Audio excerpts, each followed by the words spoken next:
For March the 1st, 2019, we talk about Apex Legends, Terra Tech, and we ask you which games make you the most anxious outside of horror games.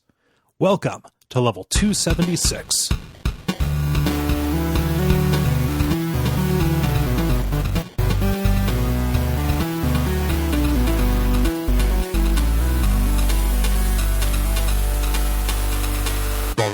My name is Kole Ross. I'm Dennis Furia. I'm David Minesmith. And you are listening to The Level. It's a podcast for people who love video games. Welcome back, Dennis. Thank you. Glad to be back on. Yeah, no, things have been crazy on your end. Lots of not being around home. Yeah, lots of traipsing around the globe. I feel like I had some variant of that also the last time I dropped in. And by the globe, I mean probably a radius of 500 miles. I don't know how to. I was going to ask Midwest travel. I was going to ask you. Usually, when you leave the country, an alarm goes off. Yeah, it's I was on the globe and I traipsed. Therefore, I was traipsing the globe. Yeah. So when I go take a pee, I am technically traveling. Yeah. That's like you're always technically on top of the world. Yep. Oh, and also on the bottom, actually. Oh no. Yeah. Oh, No. It's true. The world is a 360 sandwich. Yeah. Well, it's good to have you back. Oh, thank you. Glad to be back. Yeah. Any cool anecdotes from your travels? Oh man, seeing the theme park in Mall of America is kind of cool. And I know it's like, a kitschy Mall of America thing, but that place is legit. Yeah. And it was weird too. The session I was leading was in the Mall of America overlooking the theme park. And it's very hard to hold your train of thought when you're presenting and watching roller coasters go by in the background. Yeah. I can imagine. And so I strongly recommend. Ooh. Yeah. I strongly recommend. No. Oh, that's cool. So yeah, so is it kept up? Because in my mind, I picture the Mall of America having once been very nice when it was built, but now being kind of run down and seedy. Basically, I'm picturing the Cincinnati Mills Mall. Yeah. It is the opposite. They've done a good job keeping up appearances. There's no empty storefronts. I guess I can't comment on whether or not they're sad people. There are plenty of people. And really, malls always had sad people. So. Yeah. See, I guess I just assumed at this point all malls, were filled with zombies. Not so much that we're in the middle of a zombie apocalypse. I just assumed they kind of, generated them. Yeah. I mean, this one is technically anomaly. And that's not a title. You can't make that a title. I didn't ask for it. The people are just demanding it. That it's like a place people would take a vacation to see. And you kind of walk around going, all right, which one of you is like from the furthest away? Which one of you is the most tourist? Yeah. Let's be honest. That is quite possibly the most American vacation you can possibly take. Right? Yeah. Fuck going to a place with a gift store. It's all the gift store, baby. Yeah. Yeah, no, I just, for the Mall of America is fascinating to me from a logistical standpoint. Like, I want to get in them back hallways and like the crazy inventory tunnels and warehouses that they have beneath the stores. Like, I want to get in the cages is what I want to do. It can't decide how many levels it is, because some places you're like, this is 3, no 4, no 5 levels, no, it's a borderline House of Leaves. It's like House of Leaves. It's like getting around the DAP building at Cincinnati. Yeah, clearing House of Leaves. I mean, I think so. I mean, Warehouse of Leaves. Warehouse of Leaves. There you go. Oh, well, cool. It's good to have you back. Mm-hmm. Yeah, David, how about you? You got any cool stories from the past week? Not anything too crazy that comes to mind. The wind has been kind of interesting here. I was in the office that we stole, and there's this weird tapping noise on the windows. And I asked some people, like, what is that? And they were undecided whether it was simply the wind hitting the windows or the sound of the building itself swaying. Which is the building working as intended. Like, that is the good thing about steel. That's why steel is, but also not good. Yeah. Also, I think we were talking earlier, like the part of me that is a highly evolved monkey was not amused. No kidding. It wants down the slow way. Yeah. Ugh. Oh, yeah. We were dealing with that wind here too. And my cat was really freaked out by it. Like, on the one hand, she was really fascinated by standing in the windows and watching the leaves blow around, because it was something new that happened outside. But then a big gust would pick up and she would just like run across the house because she got startled. Maybe she was just getting blown by the wind through the walls. I think so, yeah. Cats don't follow the laws of physics. So the thing I never understood is dogs being afraid of lightning and thunder. It's like, isn't that something that, like, they have, in nature? I think so, but I also think that they understand maybe inherently that lightning and thunder are dangerous. Mm-hmm. I suppose so. Yeah. Loud equals dangerous. That's why they freak out for fireworks and stuff. Yep. No, I really don't have anything crazy exciting over the past week. It's mostly been, just kind of like boring rearranging in the house stuff. I have nothing that rises to the level of excitement that was me describing my game binders last week. Yeah. So if you want to see those, I put a little post up on my Instagram showing my new system. This had more than a few accolades. What's that? So this got more than a few accolades. People were into it, yeah, yeah. So like, just there were people who were like, "Oh my gosh, I need to do this," or "I recently did something like this," or "I wish my husband or significant other would do this." And there were people who were like, "Oh, I'm absolutely the other way around." And it's like, "Oh, I've got games, walls of games everywhere." And it's like, yeah, I don't know how to talk to you about this because I decided that wasn't what I wanted. I'm happy. Mm-hmm. I'm happy you like the way it is. Maybe I'm happy you like anarchy. Well, it's not like the shelves were anarchic. There was definitely an order to them. It was just too prominent in the house, That's fair. So how do you handle cartridges? So cartridges, basically anything older than the PlayStation, doesn't, stick around on the shelf. Which I guess the N64 is newer than the PlayStation, but all of my SNES, NES, and N64 games go in the tote with the system, because I just don't have very many of those. So they can just fit in there. They don't have to go up on the shelf. For handheld games that are cartridge, so Game Boy and Game Boy Advance specifically, those go in trading card sleeves in like a 3-ring binder. Like the individual cells for a Magic card or a baseball card, are like the perfect size for one for one of those there. So those go in, and then like the actual like little cards for say DS, 3DS, Switch, or PS Vita. I just ordered some, bespoke carriers that were designed for those, and I've got them labeled on the edges, so I can just like pull them off. It's like DS1 and DS2 because I have too many DS games. They're spread across the library. Nice. Yeah, very cool. Yep. So it's neat. My house is a wreck. It is, like weirdly, there's just a bunch of stuff that I haven't unpacked really, just because there wasn't a spot for it, so I want to try and get all that taken care of while I'm also moving some rooms around and also cleaning and things. There's fun. Always the alternative approach. Just, don't own things. True. But I like my things. True.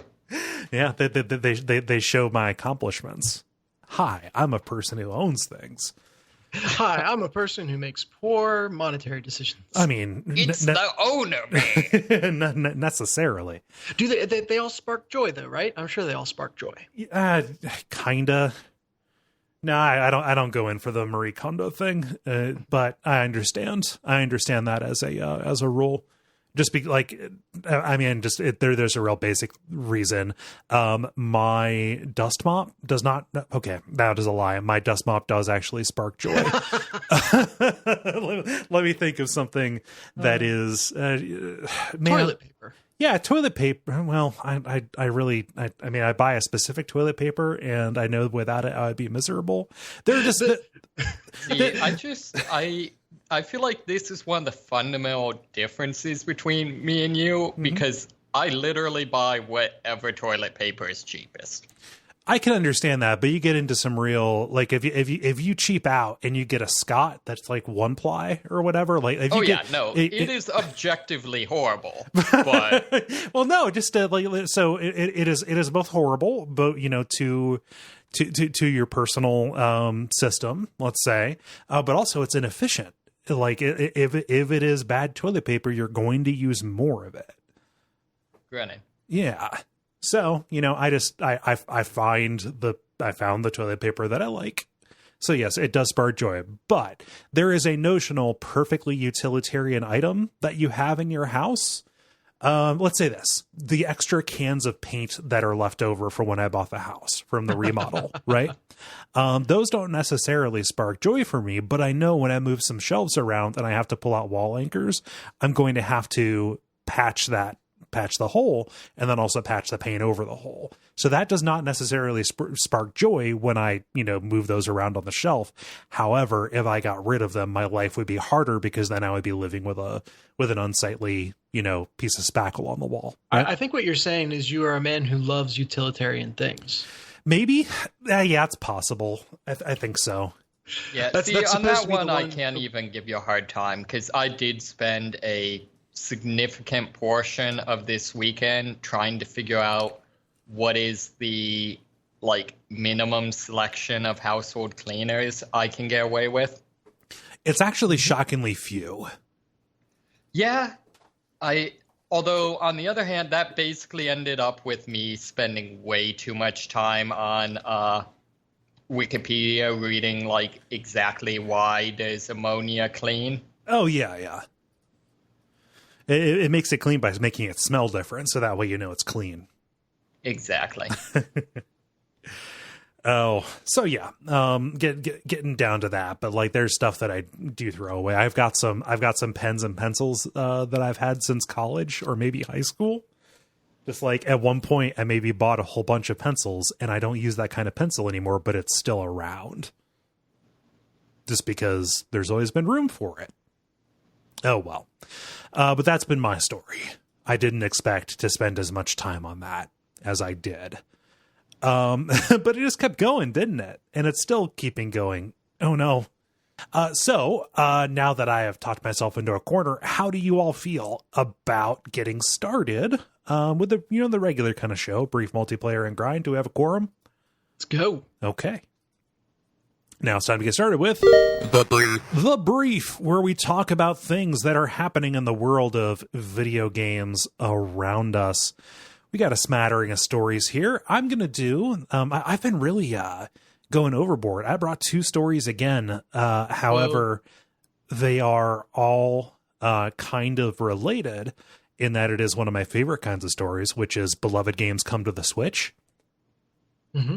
So in May, this is just a heads up for folks and also a public service announcement. May 21st, there are going to be 3 Resident Evil games coming to the Switch, 2 of which you should play. Yep. So Resident Evil 4. Yep, absolutely. Mm-hmm. The Resident Evil remake, the remaster. Absolutely one of the best games in the series, if not the best. And Resident Evil 0, which should be put in a sack and then thrown into a creek. That's how they pay the gods to get these ports, is they've got to take at least one bad one. Yeah. Just to release only perfect games would be an affront to God.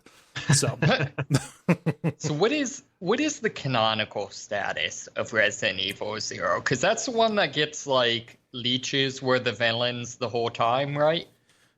So Zero is absolutely canonical. It is in the main timeline. It has to do, so the leeches were used by Dr. James Marcus to help turn the progenitor virus into the T virus, right? He alongside Birkin and Wesker were just pivotal at Umbrella to developing that. Marcus was betrayed, but his own work and the leeches that he kind of raised helped raise him, and he was responsible for the containment breach that led to the event in the Arclay Mountains that led to the events of RE1, right? So for weeks before the events of RE1, there were, people talking about finding mutilated bodies and strange monsters and stuff out in the woods. That was caused by Marcus kind of overtaking his own lab and also the Umbrella training facility that was in the mountains on kind of like adjacent to the Spencer Mansion itself. Huh. Yeah. Okay. Yeah. So we can't just bury it and pretend it never happened. Is basically what I'm hearing here. I mean, you could, just because ultimately it doesn't make that big of a difference when it comes to the events of RE1. You play as Rebecca Chambers, and she shows up in Resident Evil 1, right? But like James Marcus never really comes up again. You already knew that Wesker worked for Umbrella, and you knew that Birkin was a bad egg even before you see him kind of being a corporate ladder climbing dick in Zero. Yeah. So it's a little bit just like, backstory, but it's attached to just a really, really bad game. It's very expensive backstory. Yes. You have to give up a lot to go back and play it, by which I mean probably 10 hours of not having a lot of fun at all, really. So it is for enthusiasts only. But yeah, that's coming out in May. And that's shortly after some Final Fantasy games are coming to the Switch as well. So they are putting out Final Fantasy X and X-2 on the Switch. Mostly in an unaltered form, but they're also bringing Final Fantasy 12 to the Switch. We knew that was happening. The story is, though, or the news of this is that they are letting you do like respecs in Final Fantasy 12. Oh, so wow. like, yeah, in the Zodiac Age, like once you choose a job, you're stuck in it, at least right now on the PS4 and PC.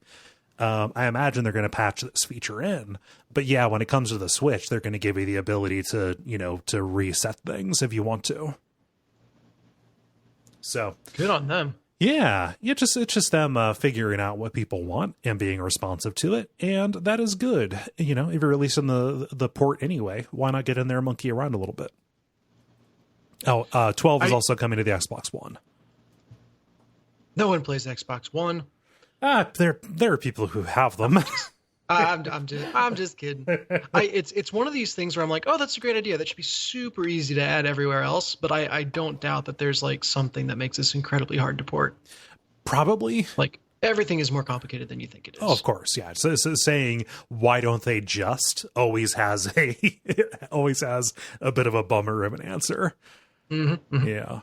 So that is my weekly thing is happening Kole story. I was just I didn't realize those RE games were coming that soon, and I didn't realize they were making those changes to FF12. And I feel ridiculous because I don't know, like I own all of those games multiple times, but I love the idea of having them on the Switch. Like I love my Switch, and playing things on the Switch is the way I would like to do it. So what if I owned them multiple more times? Yeah. No big deal. So, yeah. So let's see here. Dennis, let's do your story now. What's going on with Battlefront 2? Yes, looking for a story, I couldn't find anything that caught my attention that wasn't Apex Legends, which I'm going to be talking about, or Anthem, which I don't feel like talking about. Right. And so I just had to go for a fluff piece, Okay. I had to have a little fun. Which is with a new character coming to Star Wars Battlefront II, Anakin. They have gleefully included one of his most notable lines, which is specifically his diatribe against sand. Yeah. And they've, word for word included it. I don't have an audio clip of that actual line from the game, so I can't say how closely they parroted inflection and everything like that. But this is hilarious, and I think it gets at it's being very positively received overall. People are just happy and laughing about it, Right. And just gets at part of what makes Star Wars fandom so fun, is celebrating these dumb, stupid, horrible things. Yeah. As much as any of the big spectacle. Yeah, part of loving something like Star Wars is hating it. Yeah. And hating it in the most affectionate way possible by quoting the line ad nauseum. Yeah, no, I just remember growing up, I would Good. I would love to say for weeks after the movie. It was more like for the entirety of my life after seeing that movie. Would just randomly turn to my brothers and vehemently, I hate sand. It's just he's so petulant when he says it. Like, I understand that he is supposed to be like, I don't know, but no, I don't need to go into this. How are they, like, in what context are they including it? Like, are they including that scene? Or is he, just as like a battle bark after he cut somebody's head off? Is he like, I hate sand, apropos of nothing? This is where I would need to have played the game to give you a better guess. But as far as I know, this is an all multiplayer character. Like, the only place he's going to show up is in a multiplayer arena, and it's going to have to fit in somewhere into that. So they're doing it as a meme, as a joke. Yeah, exactly. Yeah. Which this goes in well with other kind of fun memes. Like, other games have winked at their players in multiplayer in some really fun ways. It recalls the Call of Duty, whichever one it was, thing, where there was like a 1 in a million chance that you would get a special reload animation. I remember that. And just gradually, someone who was streaming would actually get it, and they would come out. But there were things where like they'd do like a super fancy, like throw the bullets up in the air and have them drop into the 6-shooter, or they'd be like passing around cartridges and have like a third hand to reload with. Psychically. Psychically make him levitate and move the bullets in that way. Yeah. So my story that I like in my head is this was meant to be a line on one of those 1 in a million counters, and we found out because of mining in advance. But just like one of these times, Anakin's going to drop in, and instead of the standard 3 lines that a character says when they show up, he drops this. Yeah. And just because no story about Battlefront 2 can be separated from its weird and exploitative economy, I just want to read this final paragraph of the Polygon article, just in full. Anakin comes with 2 forms, Jedi Knight and Jedi Robes, both based on his appearance in Episode 3. Anakin comes to Battlefront 2 on Wednesday, February 27th, and will cost 35,000 in-game credits. How many dollars is that, please? Continuing, he'll be joined by the armor skins for the 501st Battalion, which got a detailed discussion over here. They come in 2 phases. Phase 1 costing 5,000 credits or 100 crystals, and Phase 2, 20,000 credits or 500 crystals per skin. There's also a Phase 2 bundle for 60,000 credits or 1,500 crystals. What are you talking about? It's funny, they usually price warp drives over here as well. I don't see those listed. It's standard conversion rates. It's like the Big Mac index. How much? What? You just walk into your bedroom and a bunch of money is missing off of your dresser, and there's just just a little slip. The thing that I honestly, when I saw this, I'd forgotten that Battlefront 2 existed. I kind of assumed that since it was destroyed on Twitter, it was destroyed in real life. But yeah, I don't think Twitter has that much power, actually. No. I mean, the way people act, you think it would. It doesn't take like that, I guess. No. Oh well. Well. How many crystals? How many crystals is that voice line worth? See, I feel like that kind of sums it up. Battlefield 2. Oh, well. If you think about it, sand is really a bunch of tiny crystals in a way, from a certain point of view. Yeah. So really, it's meta commentary on how destructive the game's ecosystem is. As a side note, that is still my favorite dumb Anakin line. Is just his response to Obi-Wan's, talking about the Emperor being evil. And not from my perspective. Then you are lost. Yeah. Moral relativism. Yeah, what is you that? showed him. Yeah. Got him. Oh, well, that's just like your opinion, man. Let's see here. David, tell me what's going on with this game on Steam, or more appropriately, not on Steam anymore. Yeah, so there's a company called Red Candle Games that made a pretty awesome survival horror game called Detention. Yeah. Takes place in Taiwan, and is kind of, it's a horror game, but it is about political dissidents. Right, exactly. Unfortunately, political dissidents hasn't worked out so well for them. Right. Because when people found that their next game, Devotion, has somewhere hidden within it a poster which compares the president of China, Xi Jinping, to Winnie the Pooh, they kind of flipped out and proceeded to review bomb the game. Resulting in the game being removed from Steam. At least at the time of the writing of this article on Polygon, they don't know if it was removed on Steam by the company or if it was removed by Valve. I mean, I don't know. When has a game ever been reviewed poorly enough to get pulled off of Steam? Like, this isn't it, right? It's happened, specifically with like asset flip games, things like that. Fake games is what sometimes people call them. In that case, it's not the reviews that are doing it. Yeah, maybe it's maybe the reviews that are calling attention to it. Yeah, it is raising the profile enough for it to be cut down. So you said like people review bombed it. Is it people from the Chinese state? Additionally, for additional context, so Xi Jinping, he is very, very sensitive to comparisons between him and Winnie the Pooh. Like, that is a traditional way to own him, except in China as an authoritarian state with shaky human rights. Owning the president might also lead to you being thrown in prison.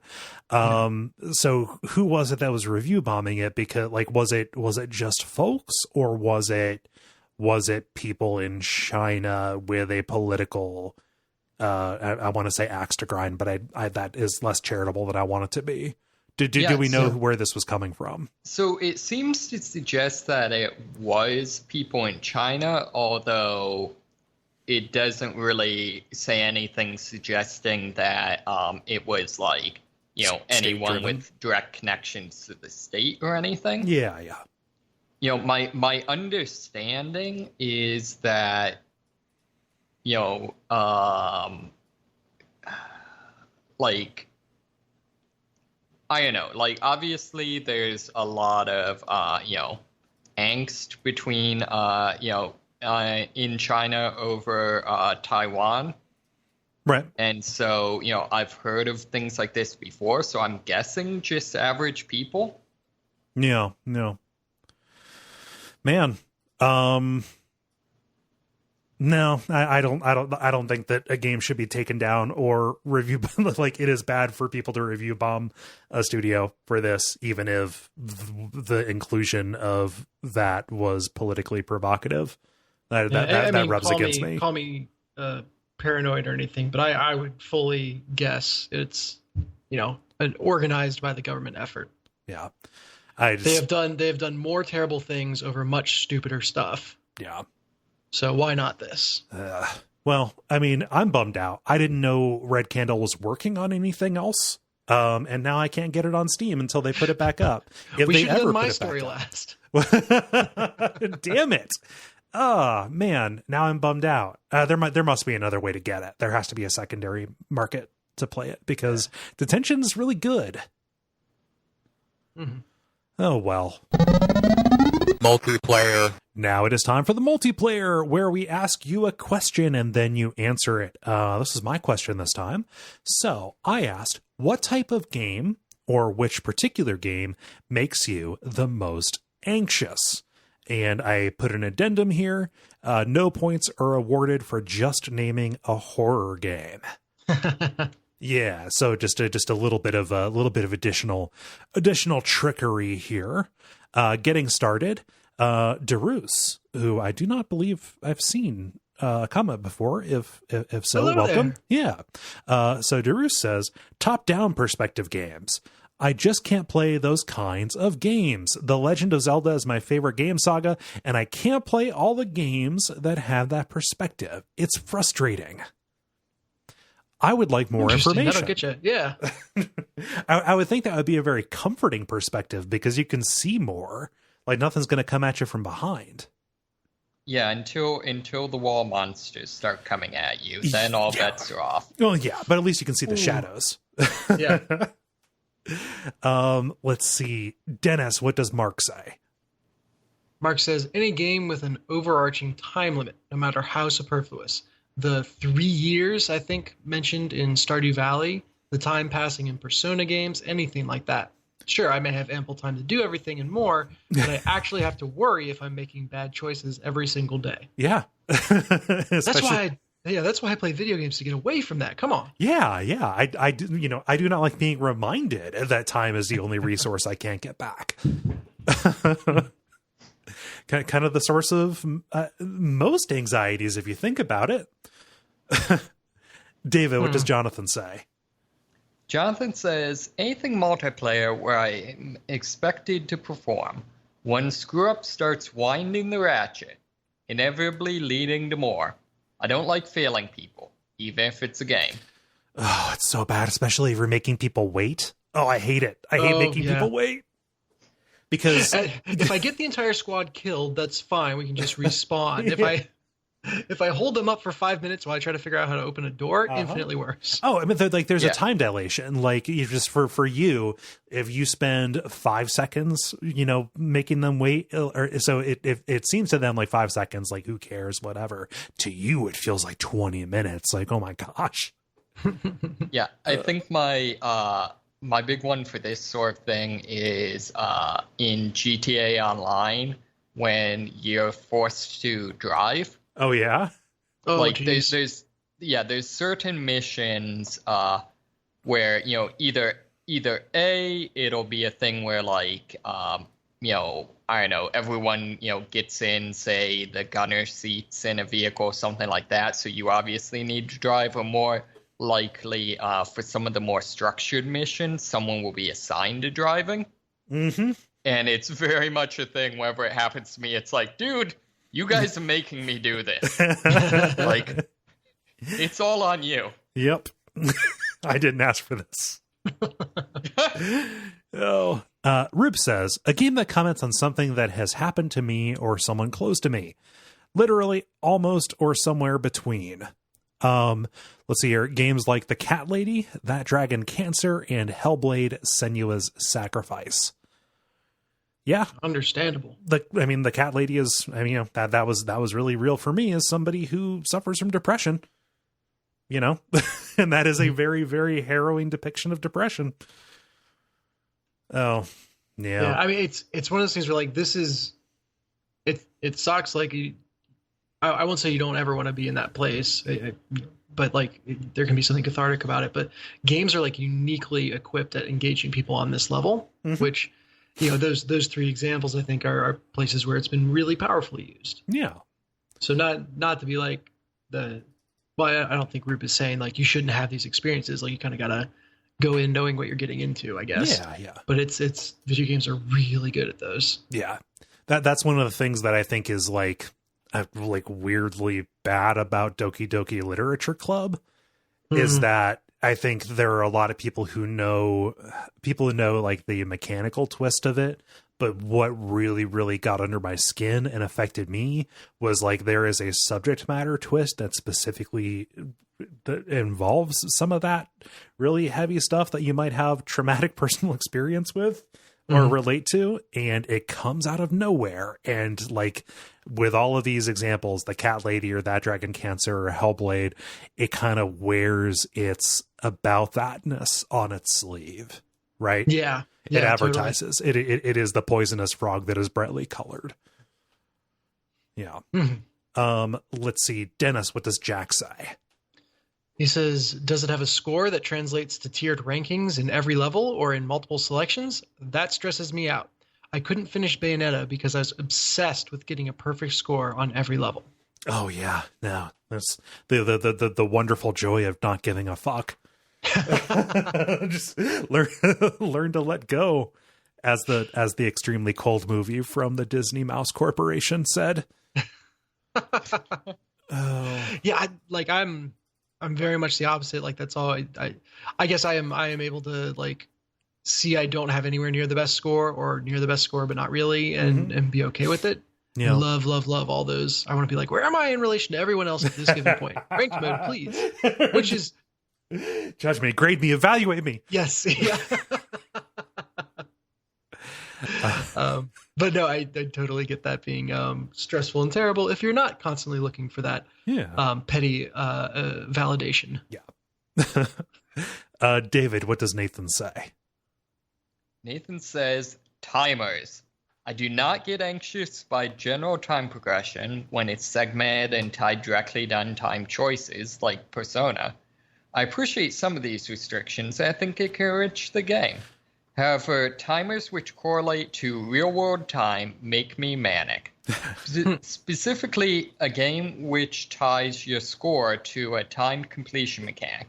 Metal Gear Solid 5 sucked if you were going for a high score, because time mattered more than almost anything else, and you could score a mission much more easily if you just tried to bust through it than if you tried to tackle it in the way you may prefer, like stealth.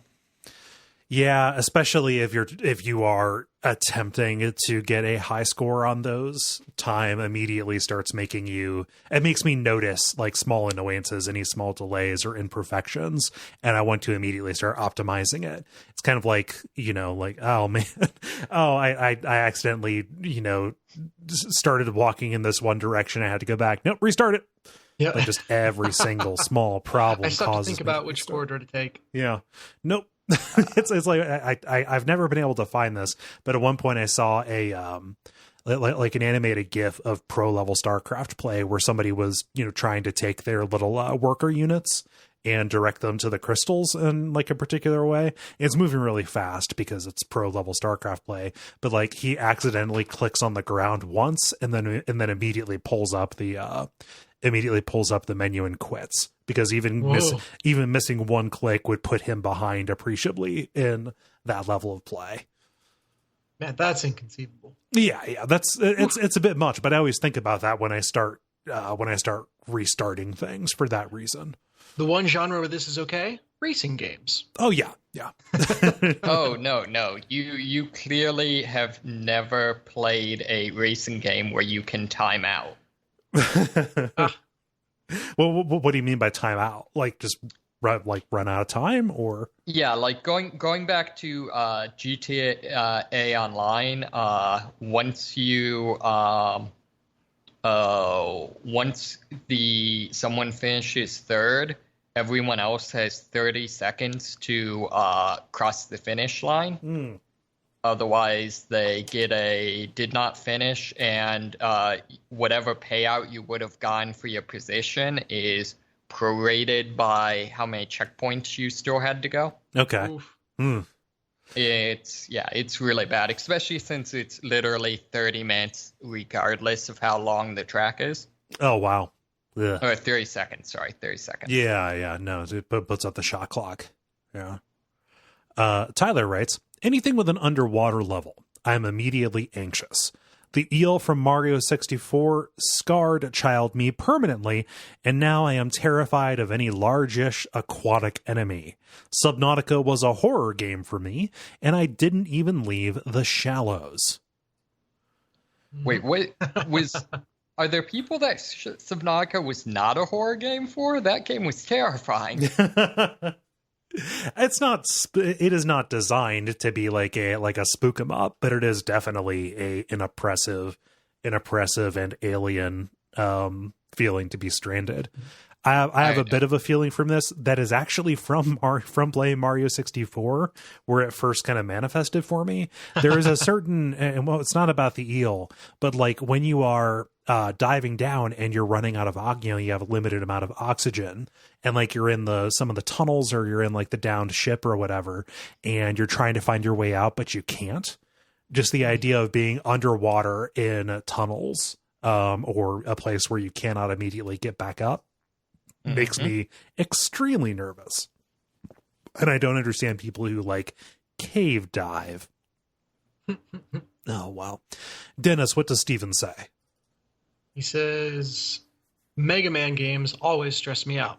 Vanishing platforms that phase in and out wreck my nerves, and don't get me started on the birds that drop eggs. Well, yeah, they're throwing their offspring at you. Oh no! I mean, that's what's there. It's kind of like Yoshi throwing eggs at you. Like, what's in those eggs? What's in those eggs? What is in those eggs? Yeah, yeah. Those disappearing platforms always bug me a little bit. Used to more when I was a kid. And Mega Man has a big speedrunning thing, so there's an amount of like twitchiness to it and all that. Yeah. Get you. Yep. And you always wonder, like, okay, did this mistake leave me with too little health, or too little special ammo, or too few lives to beat the boss when I get to it? Mm-hmm. Yeah. David, what does Steven say? Steven says, real-time strategy games set me on edge, even though they tend to be a bit slower in their actual gameplay loop. But the idea that I could make a mistake hours before the consequence shows itself without knowing it stresses me out. This led to me just playing Command & Conquer with cheats to get infinite space lasers. Yeah. Best way to play. Oh gosh, you just like you read descriptions, even just relatively casual things. I think about this a lot with Frostpunk, right? Because I've been playing too much of that, really.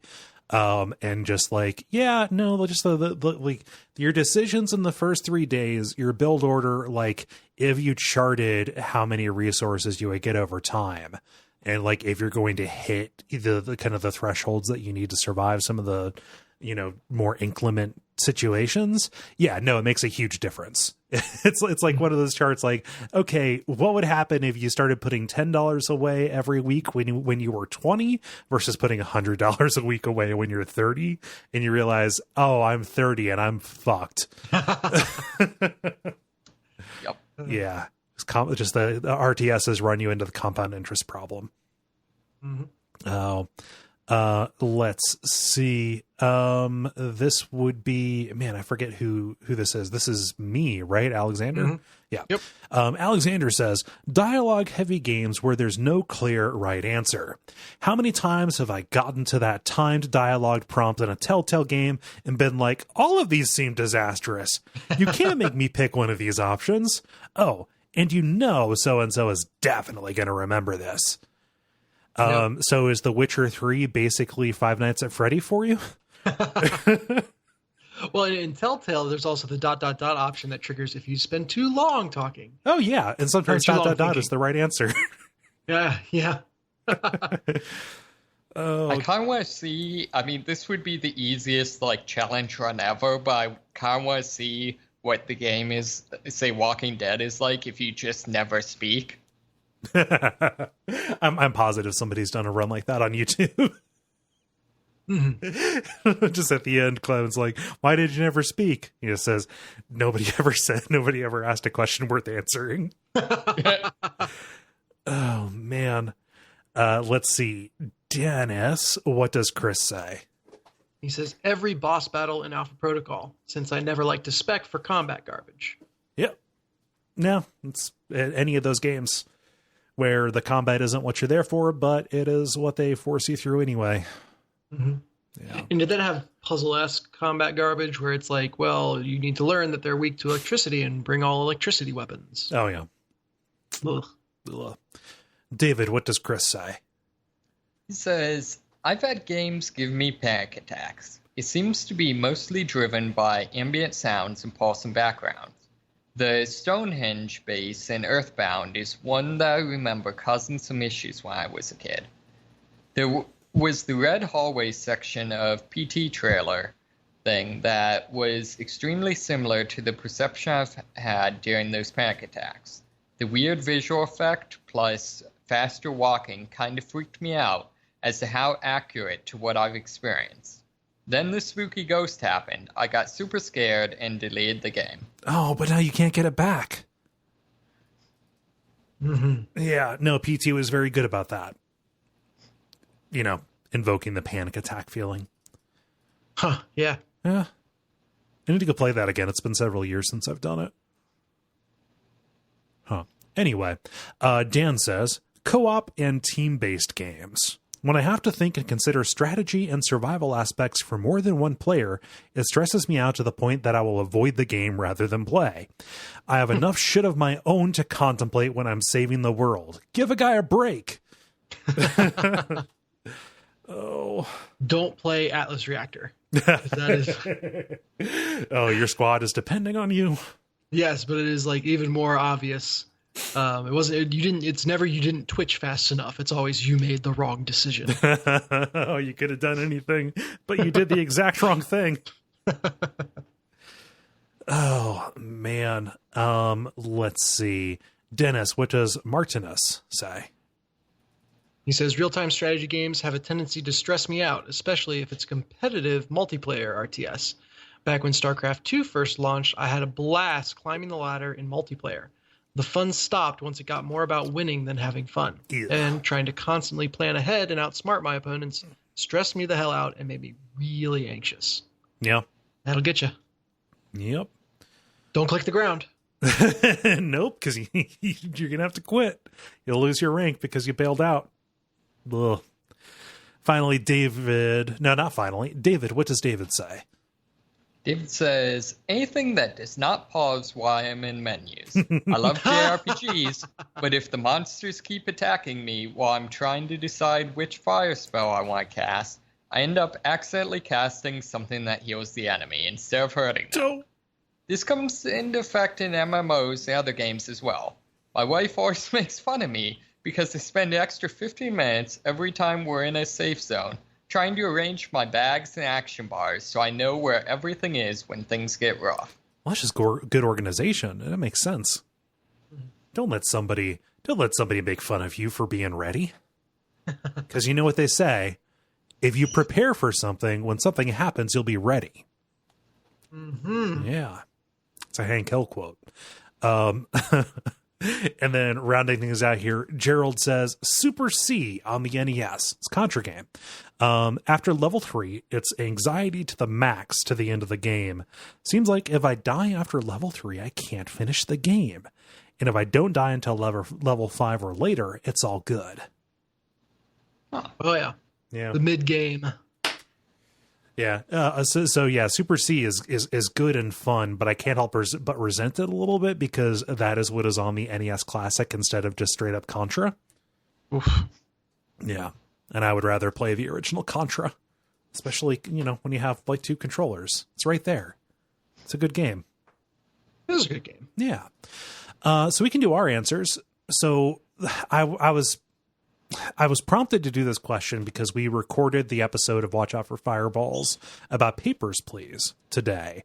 And that game specifically, well, it is like designed in such a way that it gave me kind of anxiety, dream, nightmare flashbacks while I was sleeping to like old jobs that I used to have. So like when I did order entry at a school supply company, and if I misread or mistranscribed a certain item number or didn't check that the totals added up, or et cetera, and I got an email from the supervisor who was double checking my work, it would just be, it just raised just a lot of anxiety for me.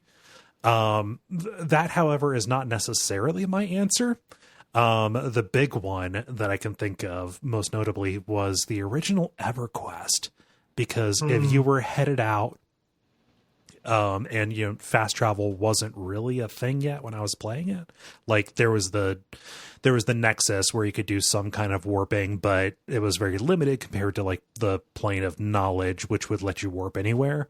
So like if you were running, across the continent or, into an area that was multiple layers deep or multiple zones deep, like there was a very real possibility of getting lost because EverQuest also didn't have a map.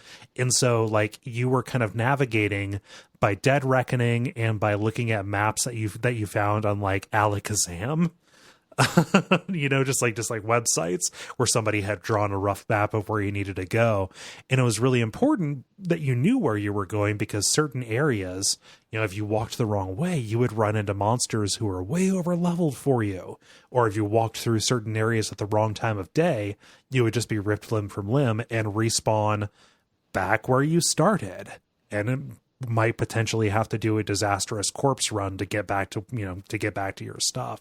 So just the idea, like any kind of game where you can get lost like that and there are real consequences for it, immediately good. Oh, it's the corpse run that's worse because not only now your mistake, you have to bring in every friend you know to help you get bailed out. Yeah. So that is the one for me. That is one of the things that always sticks out is the anxiety of getting lost like that. Dennis, how about you? For me, it's any game with random quote unquote legendary drops. So I think of specifically Hearthstone or most battle royale games where, by sheer chance, all of a sudden, hey, you suddenly have an amazingly powerful item at your disposal. And the weight of that responsibility, not just, hey, I'm in this arena trying to fight everyone, but now like I'm in this arena trying to fight everyone and I'm now blatantly overpowered, gives me a heart attack. I mean, is this like something where I'm supposed to say I'm real sorry to hear about your huge dick? Like that's a good thing. Like you got a good weapon. No, because now if I don't absolutely win, it is all my fault. And then even if I do win, that's just what I was supposed to do. So there is no upside to taking that legendary item. Oh gosh, it puts you on the wrong side of the expectation curve. Exactly. Yeah. Okay. Even though it makes me more likely to win, it makes me way less likely to feel like I will. And I've literally in Apex Legends, which I'll talk about in a bit, there's a certain like legendary sniper rifle. You can only get it through random drops. And it is one of the most overpowered weapons in the game. And every single person in my squad looked at it. And then we all walked away. No one wanted to take it. It was just too scary. No one felt good being trusted with that level of power, and no one wanted to be the one who took the sniper rifle and then didn't kill literally everyone. Yeah. When you said like if legendary items can drop, I was thinking of MMOs or something where something incredibly good drops and two people need it. Oh no. This is like arena style games. I gotcha. Yeah. That's me. David, how about you? So I think if I'm going with general, it would definitely be games where if you stand still too long, the NPCs like complain about it. I don't understand how that's still a thing that people put in games just because it adds literally nothing to it. Okay. I think in terms of like more specific, Night in the Woods, I came across that at the point where I was like right out of grad school and had been unemployed for a year. Oh yeah. And so like the themes of that were very, very difficult. Yeah, no, Night in the Woods is harrowing. Mm-hmm. So yeah, that would definitely be where I'm at. Got our blood pressures nice and up now. Yeah. I didn't, if a multiplayer question is about something incredibly personal or negative, you can probably guess who came up with it. Anxiety can be fun to experience in a video game controlled format. Yeah, definitely. I'm not making light of anybody's anxiety. I also, have that. Yeah. So thank you everybody for participating in this. If you want to, get back in on these, look for the prompts to go up on Monday afternoons at facebook.com/The Level Podcast. The grind. Now it is time for the grind, where we talk about the things we have been playing over the past period of time or so. Dennis, as the person who has been away the longest, what you been playing? Yeah, I feel like I've been alluding to it this entire time, but I picked up Apex Legends on PS4, which was the surprise launch battle royale game from Respawn Entertainment that dropped, I think, on my birthday. On Nice. February 5th. Ooh. Might have been the 4th, something like that. It's been out for a couple weeks now. And it has taken the world by storm, managing to have a level of just fun and polish that every other battle royale game has failed to hit, especially this close to launch. Yeah. So I've been playing it completely addictively since it came out. And man, where to begin? What makes it different from your standard battle royale is classes. Although like Realm Royale had that. The classes give you special abilities, but everyone uses the same weapons that you find in the game. It's a slightly smaller number of players, so 60 per map. As opposed to instead of 100 like PUBG. Yeah, you got it, as opposed to your normal 100. And then the thing that everyone's writing about is these quality of life improvements, which are small but really cool. So the ping system is as revelatory as everyone says it is.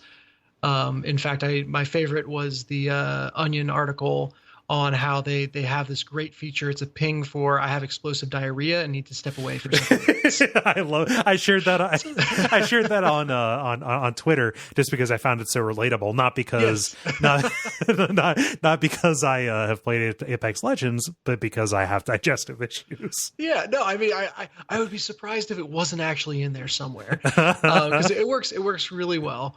And it removes the need to communicate nearly as much, which, when you're with randos, that can be a huge positive.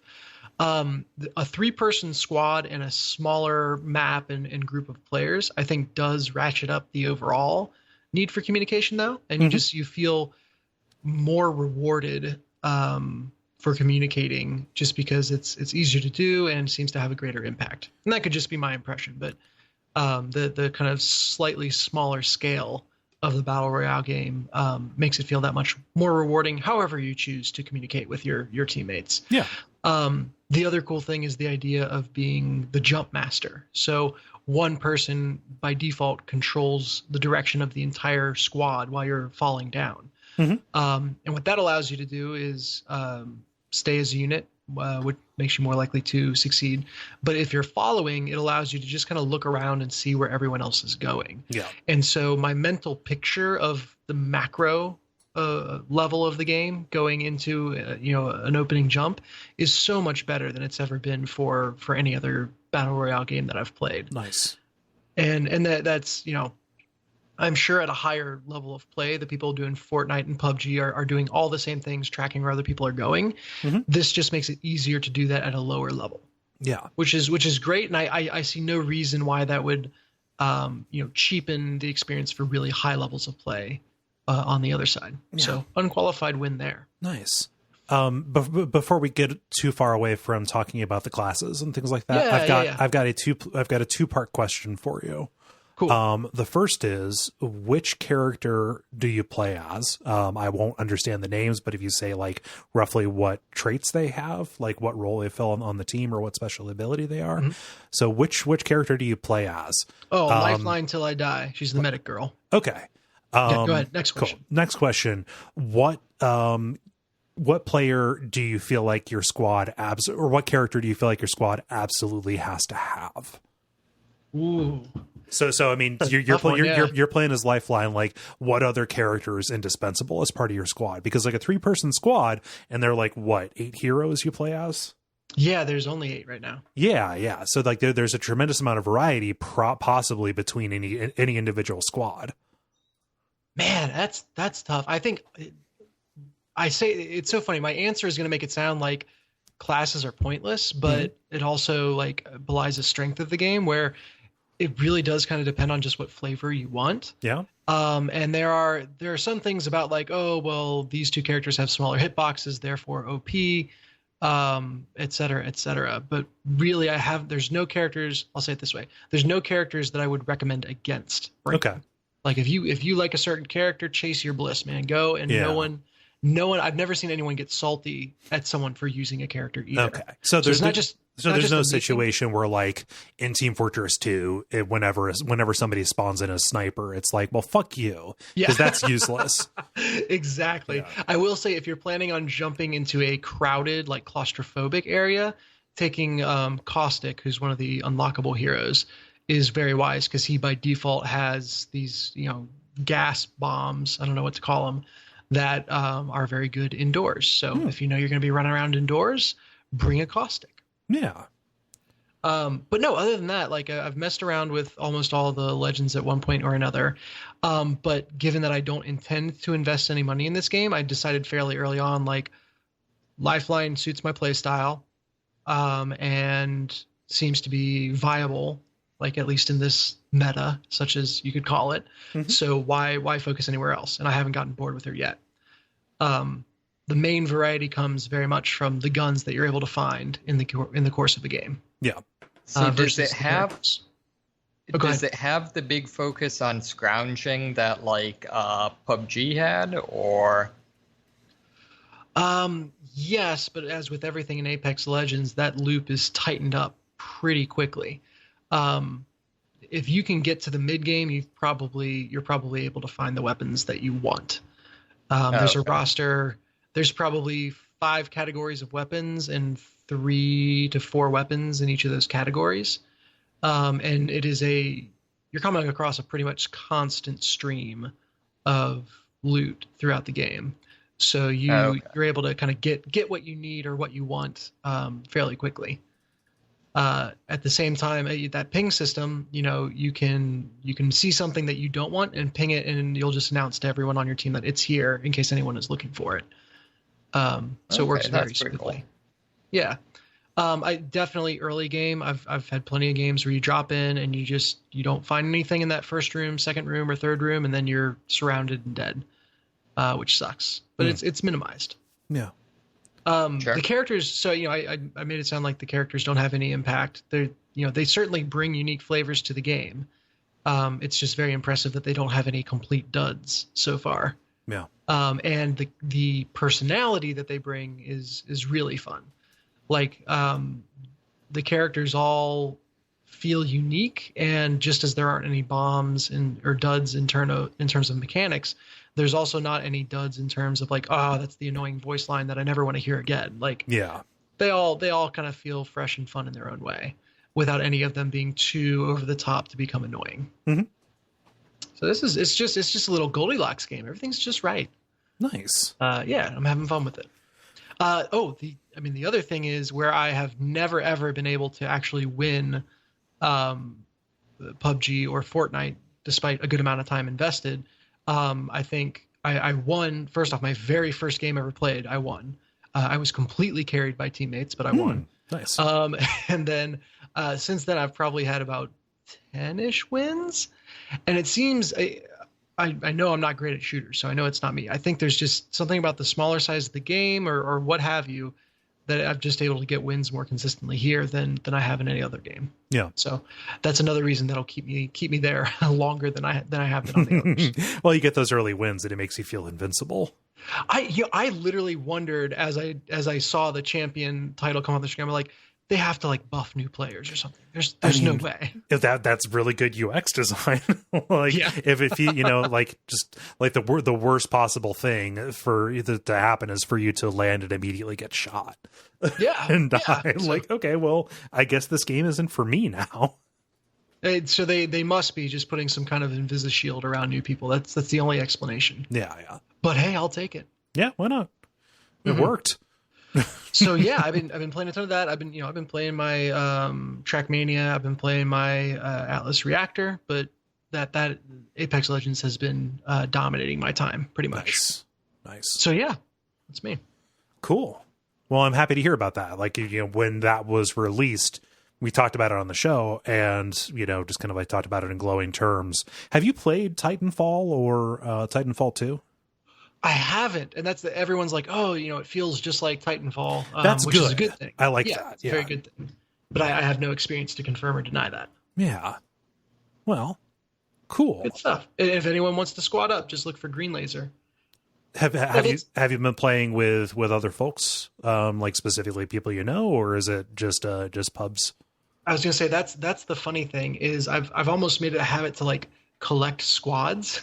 Yeah. So I haven't gone in with pre-made squads with anyone, but I always wind up in that like shot caller kind of seat where I guess I'm just the biggest mouth on the team. So I always wind up like, hey, let's go over here or check that corner or like whatever. Yeah. Which makes me insufferable to half the people, I'm sure. But then the other half, like when we do well, are actually like, oh yeah, let's join up and play. So at any given time, I can look at my invite screen, be like, oh yeah, I remember I played with those people, and you know, we'll kind of squad back up with them. Mm-hmm. So I've introduced myself as like, hey, I'm the internet rando. Let's go.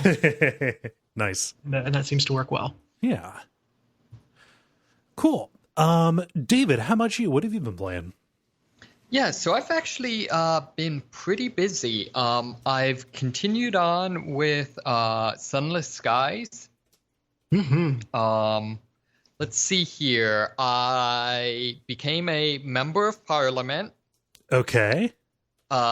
Which is, you know, would mean more if the in-game UK hadn't gone back to a full monarchy. But still, technically in Parliament, I became a smuggler. So mainly smuggling uncensored literature and honey that is made from people's memories. Cool. Yeah. So that's you know, kind of fun. If you basically anytime you try to travel between zones, there's a chance that they just won't check your ship, or you have to try to talk your way out of it, or you have to just fight your way out of it. Yeah. So, you know, that's kind of cool. Also, I have to say, like, surprisingly, you know, found a point where the game had, you know, decide to really turn on the feels, and strangely enough, it was for the team of talking rats that I hired on to fix my engine. Okay. Everyone falls for the Rat Pack. Don't worry about it. Yeah. No, so you know, kind of just to do it, you know, a quick version of it, you know. Void spoilers, it's this team of rats that have kind of fallen on bad luck, and their leader has died, and you have to go through this adventure to ultimately get the riches that has been left behind for them. Mm-hmm. And you basically then you know, end up you know, reading through like you know, descriptions of exactly what was left for each person. Okay. About half of whom are dead. Okay. So just yeah. So surprisingly, the rats are the emotional soul of Sunless Skies. Yeah. So you know, when you talk about these little stories that you kind of encounter, how do they manifest in the play, right? Because there's the drug wars aspect of this, where you're buying high and selling low. Or sorry, nope, wrong way. That's why I always lose at these games. You're buying you're buying low and selling high. But just over the course of this, you're kind of running into these kind of really high concept sci-fi fantasy adventures. Is it like Sunless Seas insofar as it's presented as kind of like cards of dialogue and choice, or is there some other system that is pulled into play for those? Yeah, so it's still very much cards of dialogue and choice, particularly for the storylines for your crew members. They do a lot of like running around. So unlike the previous game that was one contiguous map, this one there's a total of 4 different maps that you kind of can FTL between. Okay. And you have to, do a lot of traveling, a lot of, finding specific items, things like that. Mm-hmm. And, all of which generally involve, having to make checks and, find the right circumstances, stuff like that to, get the people to reveal their background. And so I'd say, honestly, probably kind of the other than just being, good writing and, kind of interesting, slowly revealing, who these people are. I feel like the other kind of side of it is just, having to go through all of the stuff you go through with this characters. Mm-hmm. And then often then at some point, like having to make, tough decisions about kind of, where they stand with you after all that. Yeah. So, I mean, I guess you could argue, it's the, kind of the old Telltale trick. Right. Although, with a lot of added just weirdness. Well, yeah, just because this sounds like an incredibly high concept game. Yeah, it definitely at least at times is. Although I do feel like some of the charm is that just it goes all over the place. Yeah. Because like with the talking rats, like obviously it ends up there, but like a significant portion of it is literally just talking rats. Like, could be like the Muppets or something. Yeah. They played with the concept until it was unfun. They're like, we should layer pathos over this. Yes. Well, I mean, to be fair, it is made by a British team. That's kind of how it works. Yeah. So yeah, that parrot was pining for the fjords. Oh my god, he really was. It was not a joke. So that's been pretty good. Other than that, it just continues to be crazy. I won't go into details, but one thing I will say that is kind of interesting is it seems like they've partially with the completely new setting, they very much stretch the degree to which like you can very easily and very directly change major things that are going on in the setting. Mm-hmm. So it's you're in much larger stories, I guess I'd say. Yeah. So, other than Sunless Sea, there's Steam had this weekend 2 games free for the weekend, BattleTech and was it Terra Tech? So I guess the tech was the theme, maybe. Yeah, Tech Week.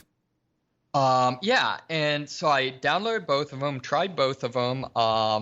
End up buying Terra Tech. Definitely will not be buying BattleTech. That's going to be controversial. People fucking love that game in our community. Really? Yeah. I have to say, like, I don't know, like, when literally the suggested, how do you learn, how do I figure out what's going on in this game is not like, oh, read the stats. The answer is, oh, the game doesn't tell you any of the stats. You have to go get one of the old source books for the miniatures game. Mm-hmm. Like, that is where I draw the line. Yeah. And just I don't know. The game communicates absolutely nothing to you. Yeah. So this is the mech tactical game made by Harebrained Schemes, the developer who did the recent Shadowrun games. Mm-hmm. Yes, just for people who are curious about that. Yeah, and I think, for me, I think it's a couple of things. I think some of it is just it being so freaking unapproachable. Some of it being, the fact that, on top of that, it communicates very little of the things you need to make tactical decisions to you. And then I think the other big thing is just, unlike, say, like an XCOM game where, there was very understandable, like, parts that make up the strategies in terms of things like, do I move or attack? Do I do Overwatch? Where do I want cover to be? Stuff like that. Mm-hmm. There really doesn't seem to be any of that in BattleTech. Mainly because you're like in a 3-story tall mech. Okay. So while like positioning matters and like there is a certain degree of cover, it seems like there's a significant degree of just, get in vaguely the right position and then just unload. Yeah. So yeah, I don't know, like that. Unfortunately, I think I probably would have liked the story a lot because it, definitely seemed like they were doing some interesting stuff with it. But just the I don't know, learning curve and gameplay was, something I couldn't deal with. Yeah. Describe Terra Tech to me because I've not actually heard of this. Yeah, so Terra Tech's kind of interesting. It's sort of a Minecrafty game in that, it's a procedurally generated, open world game, and you take the role of a miner, mining for some of them space chemicals to, send back to Earth. Okay. And, get money so that you can buy more, stuff to mine more space chemicals to send back to Earth. Right. However, kind of its hook is that you do all this in vehicles that you snap together Lego styles out of, various bricks. Okay. And it really, there's a ton of variations in terms of, what you can put together. I'm currently driving around a vehicle with monster truck tires and a entirely functioning refinery and a cannon to shoot the finished product up into orbit where it can be sold. I also have a dune buggy with a one of those like airboat fans on the back to make it go faster. Okay. You can get hovercraft, helicopters, airplanes, just all sorts of things, and this is on top of strapping machine guns, rockets, mining equipment, stuff like that to your vehicle for weapons. Okay. So overall, there's just a lot of fun to be had to just building random shit and unlocking new stuff and kind of that sort of loop. Yeah, it sounds like there's a certain a certain amount, and by a certain amount I mean quite a bit of like little kid joy to be had and snapping stuff onto other stuff. Right, exactly. And it's also interesting because when you're in combat, you're dealing damage directly to the various bricks. Of both your vehicle and your opponent's vehicle. So it's very much a thing where you can cause them to fall apart or shoot their weapons off, or those sorts of things. Mm-hmm. So that's all very positive. I would say there are some negatives. The combat isn't super intelligent, in that there's a lot of, either have significantly longer range weapons than your opponents, have just a ton more guns firing than your opponents. Yeah. Or abuse the fact that the AI isn't super good at navigating difficult terrain. And the other thing is just, it being a game that is, purely open world. It's, I was kind of joking, but it very much is just run around and get, kill things and get loot so that you can, kill more things and get more loot. Mm-hmm. So I'd say, one, it's worth saying I'm not sure if it's technically in early access, but it's still very much in development. Yeah, I just went to Steam to check. It is not currently in early access. Okay. So, but it is still very much in development. So, I'm hoping some of those things get addressed. But also, I think there's a certain degree to which that's, those things are very forgivable. Mm-hmm. When just the kind of core gameplay is entertaining. Mm-hmm. Man, I'm having the biggest flashbacks. There was this is like way back in grade school on computers, a tank building game like this, where you went around the world and your tanks would wear different hats. So like basically you stack turret on top of turret. So it's this game, only you can only build up. And so you could have like a flamethrower or a regular cannon or a healing thing or whatever. And as you defeated enemies, you could take and restack they looked like helmets, but they're turrets, to form a taller and taller tank. And I want to say it was called Tiny Tanks, but that's not it. And I cannot remember the name of that game. So if anyone is sitting at their computer right now or their iPod right now going like, yes, I know what that is, please tell me. Do it's at us. ungoogleable now. What's that? Do at us. Yes, do at us. It is, like I said, it's ungoogleable now. The tanks and tiny and whatever just doesn't return anything. But I'm just getting such strong vibes of that. Yeah. Mm-hmm. I mean, it's a really colorful game too. Like, I mean, when you describe it as Legos, it does have like a, just a toy Lego set aesthetic to it.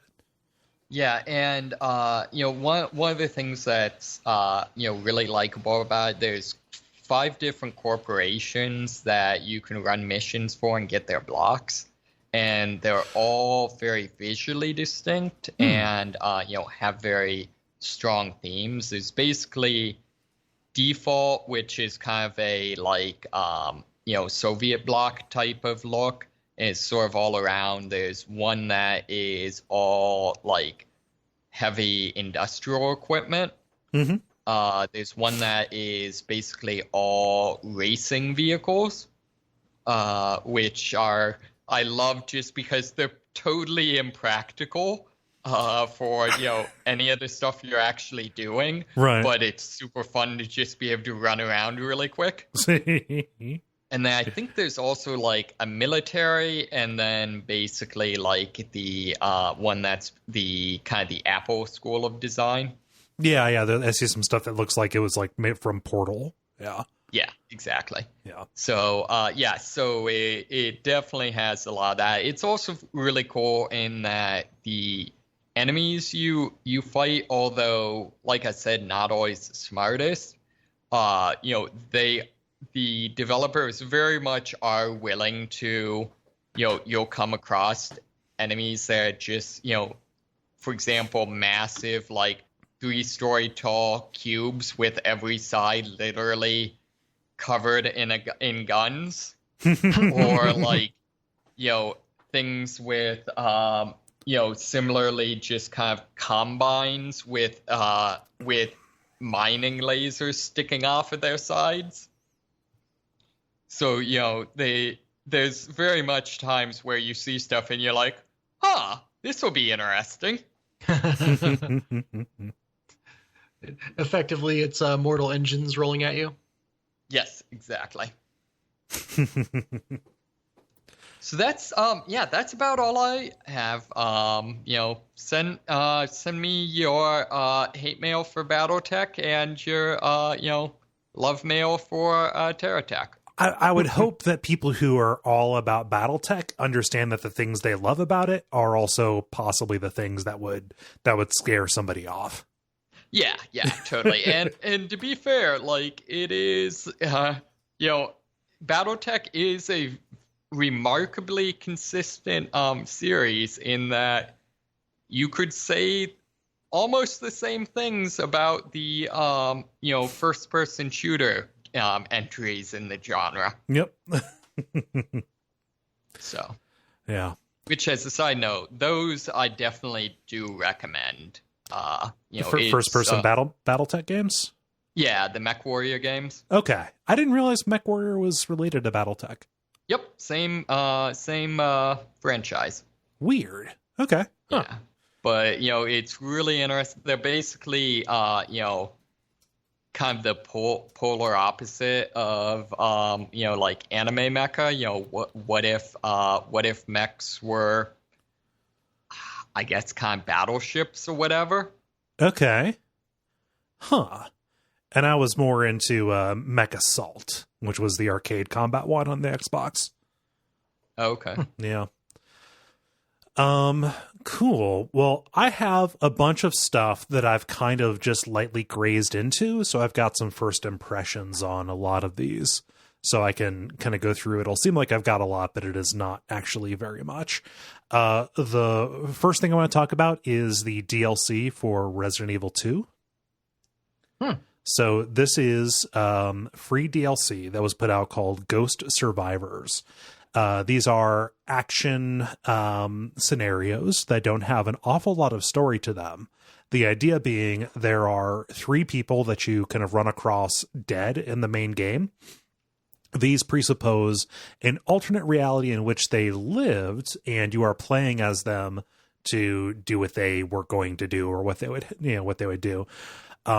In terms of play, they articulate very much like the 4th Survivor mode, where you play as an Umbrella operative who has to get from the labs up to the basically the beginning of the game. So run from the end of the game to the beginning of the game with limited resources, kind of all in one go in a small amount of time.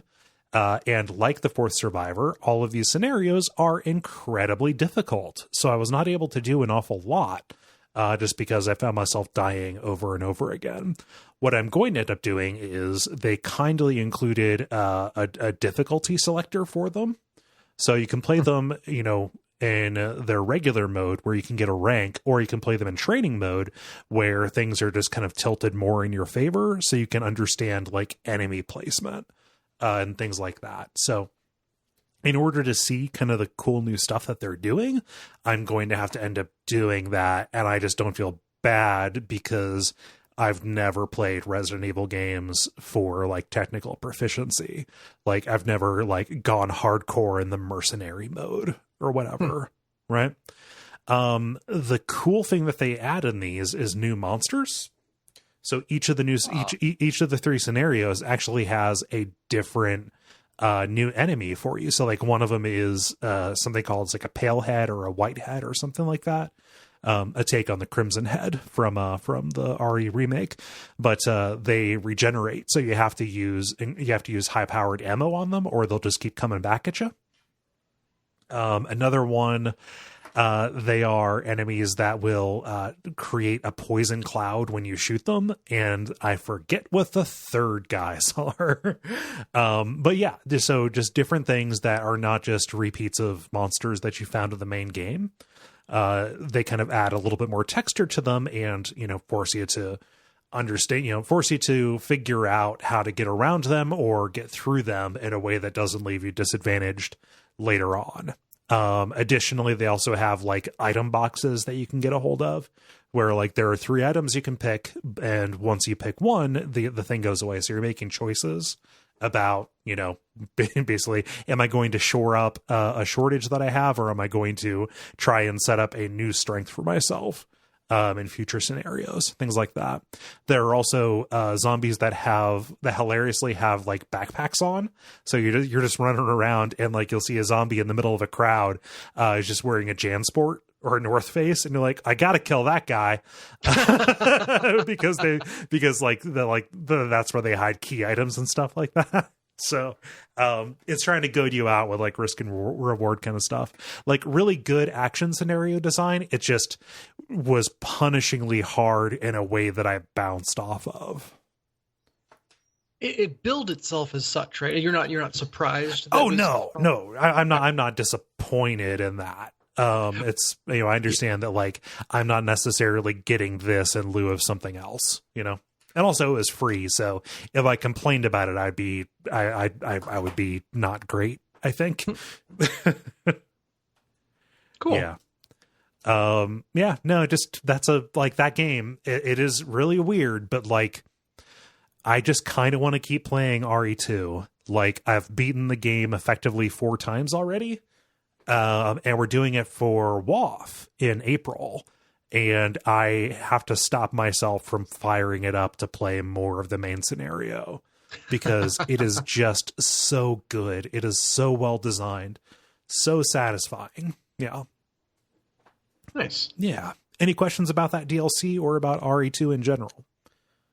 No, it's cool to see the idea of a remake or of a kind of revisit continue to evolve in front of our eyes. Yeah, they did it right.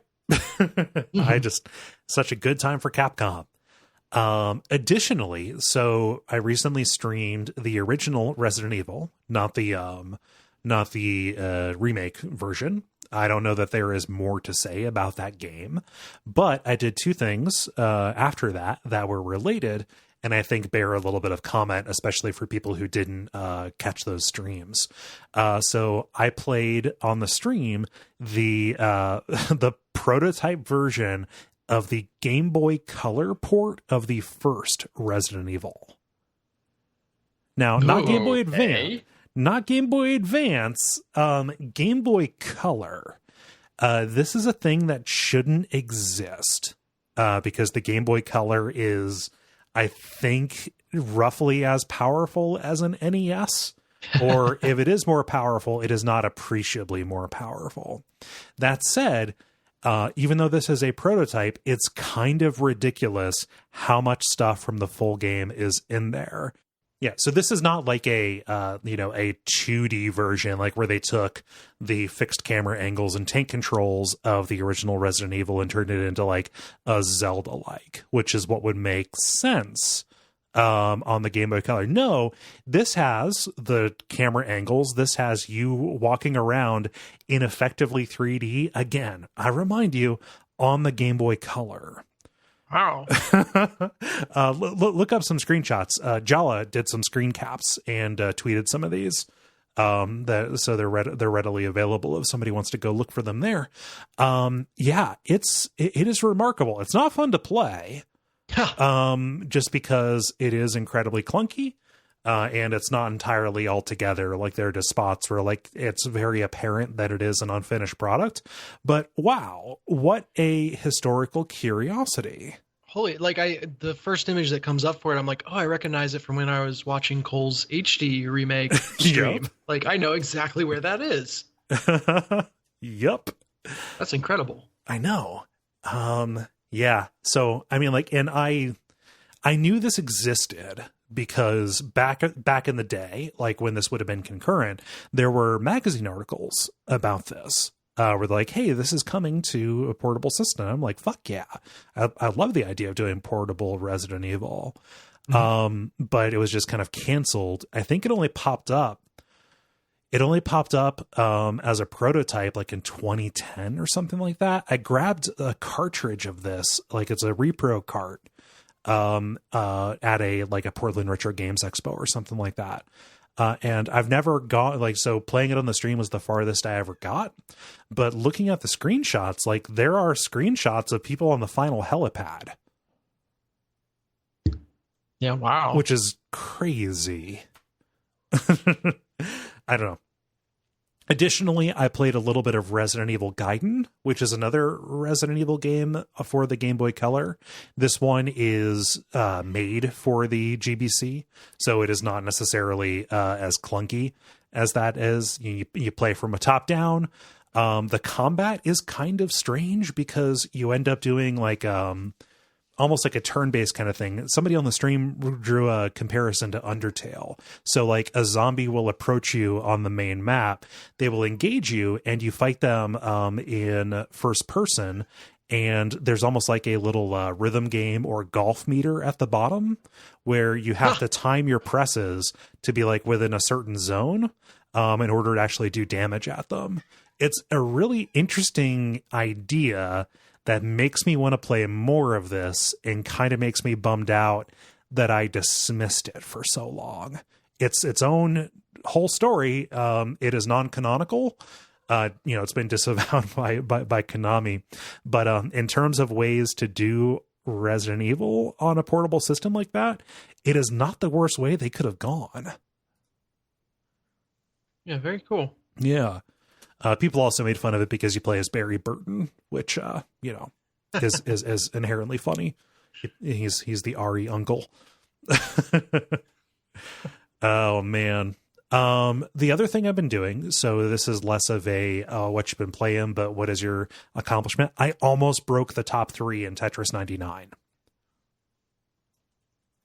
What? Yeah, no. So not like overall, but like in the battle royale, I hit 4th place, and I almost had that son of a bitch down, but it got me. I got teamed up on. So yeah, I didn't get the bronze, but I was up there. Nice. Tetris 99 continues to be an amazing video game. I kind of always want to be playing it. Yeah, it seems like a very cool concept. Yeah, I never would have thought of it. Never would have thought it would work, but it works incredibly well. From looking at screenshots, it looks like you can see everyone else's game kind of going on in the background. Is that right? Yes. Yeah, you can kind of see it off on the side, which I guess nominally should help you target, but really that requires you to take your eye off of your board. And if you're not doing hard drops to bury people, then you are losing that game. So you need to like just without looking, just understand which of the attack shortcuts you're going to do. Yeah. Yeah. So you're not going to target a particular person. You're going to be targeting a category of people. Interesting. Yeah. Interesting. Yeah.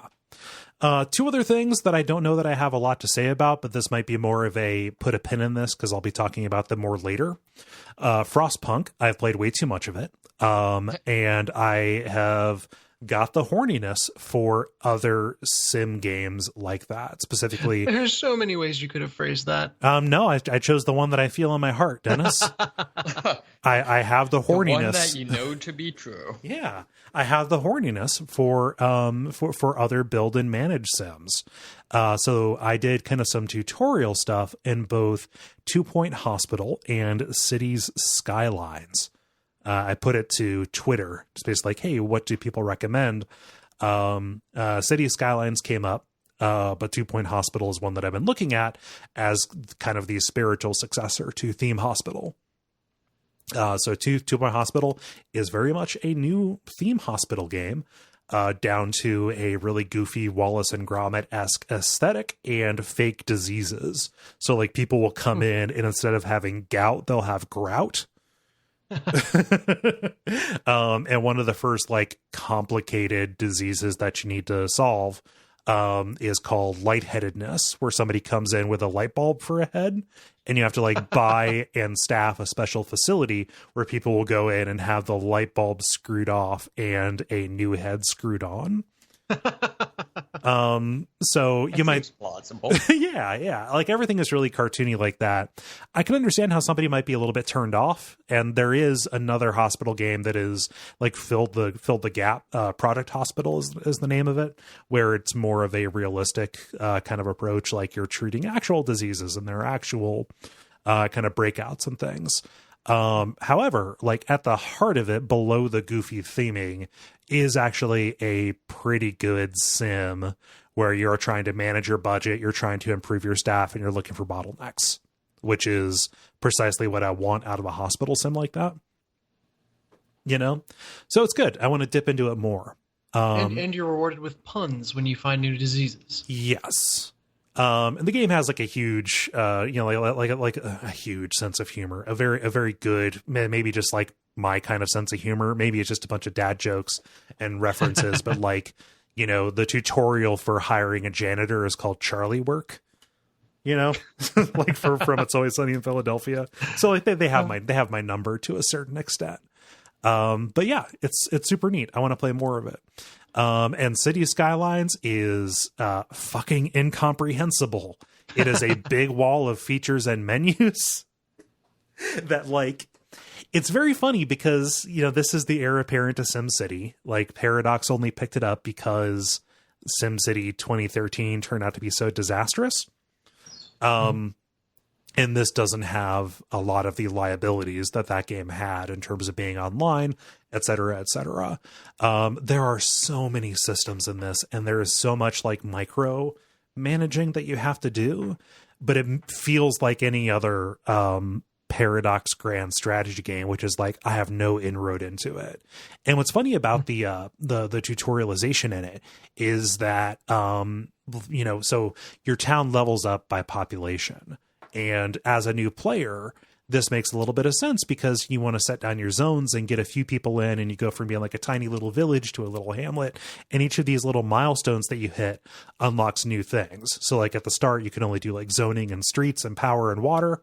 Manageable, right? That's pretty much the entire feature set of the original SimCity. And then that unlocks like fire stations and police stations and hospitals and schools, right? And you lay them down and it shows you which area they affect, et cetera, et cetera. A couple of levels on, like it opens up, now you can build canals and locks and keys. Here's public transportation and here's different kinds of roundabouts. Like, oh god, it's like that meme. Wait, there's more than one kind of roundabout? Oh yes, so many roundabouts. Yeah. And I got like a certain number of the DLCs on sales, you know, just throughout the years. So I'm coming into it like with multiple DLCs worth of extra features. It's a little bit like that meme image of like somebody trying to carry too many limes and they can't carry all the limes, except it's that with features. So I'm incredibly intrigued because at the core of it, designing a city and watching it grow and reacting, again, just looking for bottlenecks and trying to make as many people happy as possible and, you know, et cetera, on down the line. All of that is stuff that I kind of crave. Like Frostbug has reminded me that this might actually be one of my favorite kinds of games. Oh, cool. You know, like in a way that like I remember how much time I lost to like Prison Architect and RimWorld. Just kind of like, oh yeah, I like these, and I eventually have to like stop myself from playing them because I will just lose all of my time and attention to them. But right now I'm fine just kind of going with it. But yeah, City Skylines is a lot, to the point where I'm like watching YouTube videos of you know, so like new player guide 2018, because it appreciably changed between like 2013 and 2015 and then 2018. There's just like a lot of it. Yeah. I have no idea how people play this on the console. Like it was released on the Switch and on the Xbox One, I think maybe on the PS4. Yeah. But apparently much more slowly. Maybe. I was watching some people play it on console and they were zipping around. They knew it. Yeah. So that's all my stuff. Any questions about 2 Point Hospital or City Skylines? No, I mean you called out Prison Architect, and I was going to ask you how those two compared, because I think Prison Architect, maybe the better comparison is between that and Theme Hospital, since Prison Architect takes a pretty stark look. I don't feel like a comparison between that and 2 Point Hospital would be necessarily apt outside of mechanics. Yeah. I mean, like, you know, they both draw, or at least have a line to draw between them and Dwarf Fortress, right? To a certain extent. Yeah. No, like 2 Point Hospital does not have a message to it like Prison Architect does. It is not. I think the message's puns are good. Yeah, I'm down with that. If I was really down with it, I would have come up with some kind of pun for it. But No, you're down with it as in you have a sickness, probably from 2 Point Hospital, where you think that puns are funny. Yes. Yeah. It is my own personal mania. Well, that's what I've been doing. How do you all feel about buttoning it up? Let's button. The credit. Thank you so much, everybody, for listening to this episode of The Level. Dennis, thank you so much for coming back. Good to be here. Yeah.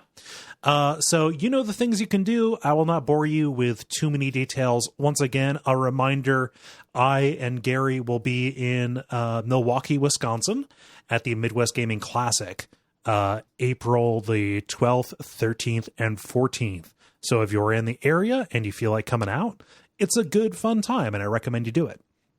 We're going to be doing a Watch Out for Fireballs episode on creative games. Specifically games that let you make art inside of them. Otherwise, ratings, reviews, Patreon, you know the stuff. Guys, am I forgetting anything? Not that I can tell. Okay. So I've been Kole Ross at Kole Ross on Twitter. I've been Dennis Furia at GreenLaser73 on Twitch. I've been David Smith. And stick around for some titles.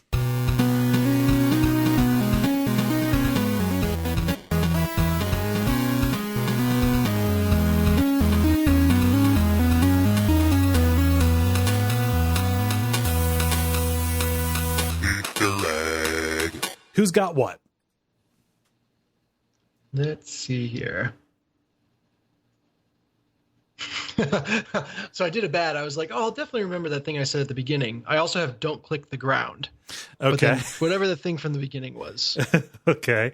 I think I know what you're saying. Mine in relation to that is that's not a title. That's hard to beat. Not gonna lie. So I had Clearing House of Leaves and Cats Don't Obey the Laws of Physics. Okay. I like the meta-ness of that's not a title. Yeah, same. Good right. stuff. Let me write this down, though, of physics. Cool. All right, Dennis, I hope things calm down for you. Yeah, I think after I probably have 2 or 3 more days of craziness, but cool. It's all good. All right. Always refreshing, guys. Yeah. I'll see you, David. So yeah. All right. Also, Cole, at some point, we got to arrange when things do slow down. Got to arrange to come out and see your new place. Oh, yeah. Let me know. I've got the spare bedroom. I just have to move Greta's litter box out of it. Okay, cool. Ooh, that sounds dangerous now. Oh, no, yeah, no. She is going to fight you. All right, cool. Well, I'll try to get far enough out on your radar and my radar that we can make something happen. Cool. You're more than welcome. Cool. All right, see you, man. Take care, everybody. Peace, y'all. Bye. Bye. Bye.